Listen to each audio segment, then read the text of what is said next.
since the Cubs acquired him. He had been money. You see what he did before with Texas. And then this is entering the game tonight, but tonight not at his best, was trying to go 5-0 as a member of the Cubs, and Mark giving up the home run ball.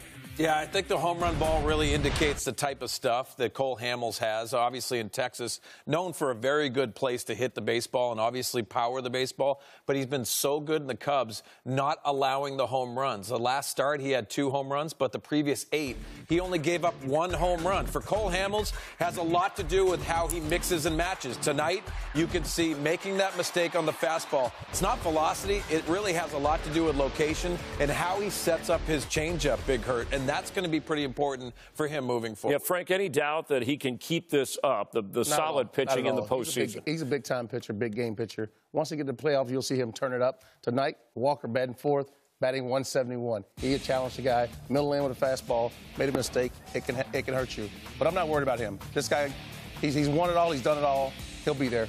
And you know what I love? It's a resume for Cole Hamels. He has that. Even though it was 2008 where he was the MVP of the National Championship Series and then also the MVP of the World Series, this is a guy that has the ability to miss bats. But also what's great about him in the National League, he can manipulate throughout different lineups. Knowing that pitcher's in the lineup, he understands how to go through a lineup better than anybody. Yeah, I mean, where would the Cubs have been without acquiring Hamels when they had the different injuries, and now, of course, their bullpen is beat up? Well, just not worried about their starting pitcher. I'm worried about the bullpen. When Cishek can close it out, but before you get to him, I'm still concerned. Yep, and something Madden will have to handle.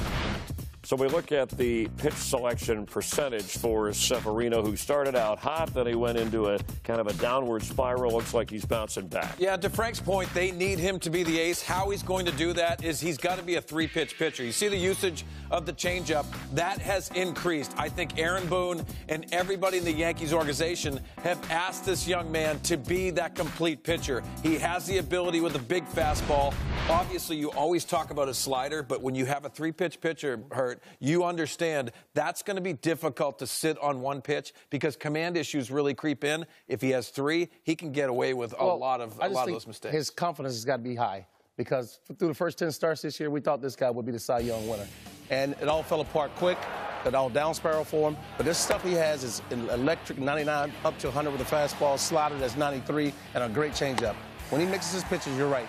He can be as good as anyone in Major League Baseball as a starter. He's still your Game 1 starter in the wild card? Yes, indeed. Yeah. I told you last week he needed a little rest. Give him a little rest. He'll be ready for the playoffs. Okay. Don't rest Andujar. How about the performance? People talk about Ohtani getting Rookie of the Year, but I think Andujar, playing in the pinstripes, getting that 25th home run, deserves a lot more Both of these guys, Andujar and Torres, they've been so key for this team. It's hard to, give it to one of them because they've been that great this year. You know, the first half was all about Torres. Second half, it's all about Andujar. So bottom line is he is the front runner for American League Rookie of the Year. But Ohtani's still there, can steal some votes, and also his own teammate Torres can steal some votes also. Yeah, for me, Andujar, it really comes into that conversation. But what's spectacular about it is that he didn't even start on the roster at the beginning of the year. Right. What a great story for Aaron Boone and the Yankees. Just keep on getting those younger players and kind of producing. He is fearless when it comes down to swinging the bat.